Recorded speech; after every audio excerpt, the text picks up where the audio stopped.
Oke teman-teman, kali ini kita akan melakukan uji statistik yang kedua pada modul 4 praktikum statistika, yaitu uji regresi linear sederhana. Uji regresi adalah suatu pengujian yang digunakan untuk mengetahui seberapa besar pengaruh antar variabel. Nah, untuk uji regresi linear sederhana ini, kita membutuhkan dua variabel, yaitu variabel independen atau variabel bebas dan juga variabel dependen atau variabel terikat. Nah, pada pengujian kali ini kita akan menggunakan judul pengujian, yaitu pengaruh keaktifan organisasi terhadap capaian hasil belajar mahasiswa atau IPK, di mana untuk variabel independennya yaitu keaktifan organisasi dan untuk variabel dependennya yaitu IPK. Oke, sebelum kita melakukan pengolahan data pada uji regresi linear sederhana, kita akan mengetahui prosedur praktikum terlebih dahulu. Untuk prosedur pengerjaan praktikum modul 4 pada uji regresi linear sederhana, yang pertama yaitu melakukan uji regresi linear sederhana terhadap data yang telah disediakan menggunakan software SPSS. Untuk yang kedua, kita akan menganalisis hasil output uji regresi linear sederhana. Oke, langsung saja kita akan melakukan pengolahan data dari uji regresi linear sederhana menggunakan software SPSS. Oke, kita buka untuk software SPSS-nya dulu ya teman-teman. Nah, di sini pada sheet data view itu sudah terdapat data yang kita gunakan untuk pengujian pada uji normalitas dan juga uji korelasi. Nah, perlu teman-teman ketahui bahwa kita tidak perlu menggantikan untuk data-data yang sudah ditampilkan pada software SPSS karena data yang kita gunakan untuk uji regresi linear sederhana ini adalah data yang sama pada saat kita gunakan ketika melakukan pengujian uji korelasi dan juga uji normalitas. Namun, perlu kita cek kembali pada sheet variable view, di mana untuk nama, ini harus kita pastikan bahwa untuk variabel independennya itu keaktifan organisasi dan untuk variabel dependennya yaitu IPK. Dan juga desimal harus kita pastikan untuk angkanya itu diubah menjadi 0 karena kita tidak menginginkan adanya angka di belakang koma. Dan juga untuk tipe data ini kita ubah menjadi scale ya teman-teman, karena data yang kita gunakan itu berbentuk angka. Oke, langsung saja kita kembali ke data view. Kemudian kita akan melakukan pengolahan data dari uji regresi linear sederhana dengan cara klik analyze, kemudian kita pilih yang regression dan untuk jenisnya kita pilih yang linear. Oke, di sini akan muncul pop-up seperti yang sudah tertera pada layar ya teman-teman, di mana di sebelah kiri itu terdapat dua variabel, yaitu variabel keaktifan organisasi dan juga variabel IPK. Nah, untuk di sebelah kanan itu terdapat dua kolom, yaitu kolom variabel dependen dan juga kolom variabel independen. Nah, di sini kita akan memindahkan untuk variabel keaktifan organisasi ke kolom variabel independen dan juga IPK akan kita pindahkan ke kolom variabel dependen. Nah, ketika semua dari variabel itu sudah dipindahkan ke masing-masing kolom, kita langsung saja untuk klik OK. Di sini akan muncul beberapa tabel output uji regresi, di mana yang akan kita gunakan untuk analisis yaitu 3 kolom terakhir, yaitu kolom model summary, kolom ANOVA, dan juga output dari koefisien. Langsung saja kita copy dan kita pastekan dari masing-masing output ke Excel. Nah, di sini sudah tertera ya teman-teman buat output model summary. Ini kan terdapat beberapa kolom. Nah, untuk kolom yang akan kita gunakan untuk analisis yaitu kolom R-square. Dimana kenapa kita menggunakan kolom R-square itu karena R-square atau sering kita sebut dengan koefisien determinasi adalah nilai yang mengukur kebaikan suai atau goodness of fit dari persamaan regresi, yaitu memberikan persentase variasi total dalam variabel terikat yang dijelaskan oleh variabel bebas, di mana di sini nilai R-square adalah 0,981 Untuk itu langsung saja kita tuliskan untuk analisisnya.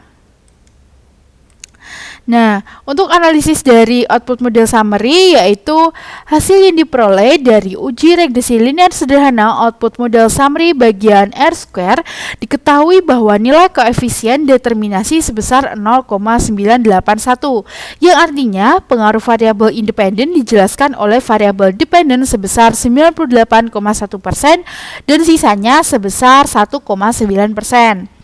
Oke, kita sudah melakukan analisis dari output model summary. Selanjutnya kita akan melakukan analisis pada output ANOVA.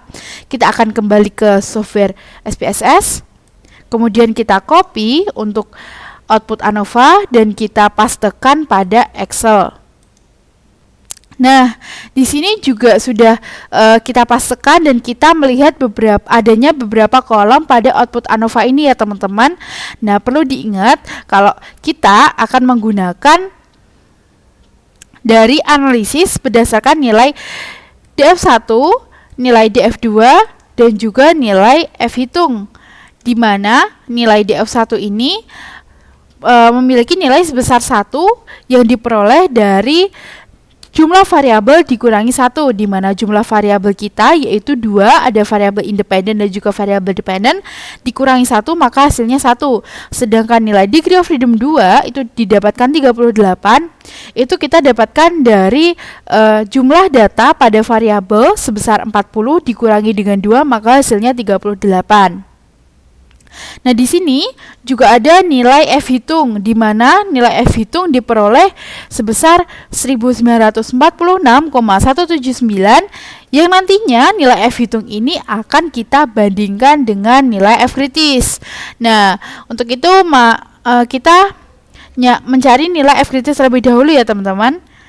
Oke, langsung saja kita mencari nilai F-kritis sama dengan menggunakan rumus F-inf. Nah, di sini fungsi dari rumus F-inf itu sendiri yaitu digunakan untuk mengembalikan nilai kritis dari distribusi F. Kemudian kita akan menginputkan dari probabilitas sebesar 0,05. Kemudian kita masukkan dari nilai degree of freedom satunya dan kita beri separator, kemudian kita masukkan untuk nilai degree of freedom kedua. Oke, langsung saja kita enter. Nah, di sini dihasilkan nilai dari F kritis sama dengan 4,098172. Oke, setelah itu kita akan merumuskan hipotesis terlebih dahulu, di mana untuk hipotesis nolnya adalah tidak ada pengaruh yang positif dan signifikan antara variabel independen dan juga variabel dependen, sedangkan H1 yaitu ada pengaruh yang positif dan signifikan antara variabel independen dan juga variabel dependen. Dimana sebelum itu kita sepakati dulu ya teman-teman, apabila nilai F hitung itu kurang dari F kritis maka H0-nya diterima. Dan apabila nilai F hitung itu lebih dari F kritis maka H0-nya ditolak. Oke, maka dari itu kita langsung saja untuk menuliskan analisis dari output ANOVA. Nah, di sini sudah ada untuk analisis dari output ANOVA yang berbunyi diketahui jika bahwa F hitung itu kurang dari F kritis, maka H0 diterima, dan jika F hitung itu lebih dari F kritis, maka H0-nya ditolak. Nah, berdasarkan hasil perhitungan diketahui nilai F kritis sebesar 4,098172. Sedangkan nilai F hitung yaitu 1946,179. Maka dapat ditarik kesimpulan bahwa H0 ditolak dan dapat dikatakan bahwa terdapat pengaruh yang positif dan signifikan antara keaktifan organisasi dengan IPK. Nah, itu tadi merupakan analisis dari output ANOVA. Untuk selanjutnya kita akan melakukan analisis dari output koefisien. Kita kembali ke software SPSS, kemudian kita copy untuk output koefisien dan kita pastekan ke Excel. Oke, di sini muncul ada beberapa kolom ya teman-teman. Nah, yang akan kita gunakan untuk analisis yaitu nilai pada kolom A standardized koefisien B pada konstan dan juga keaktifan organisasi.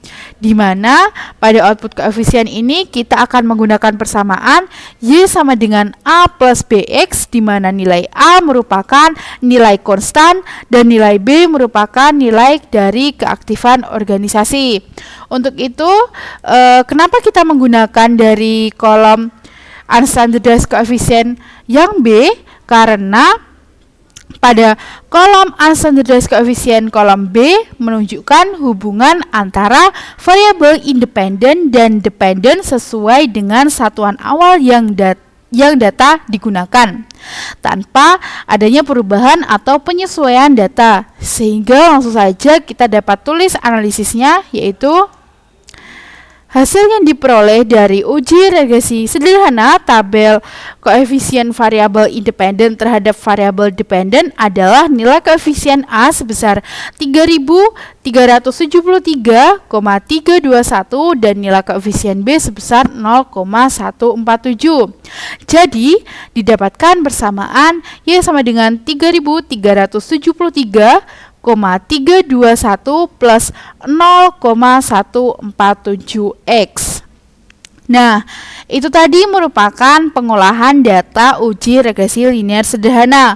Untuk uji selanjutnya akan dijelaskan oleh asisten yang bertugas.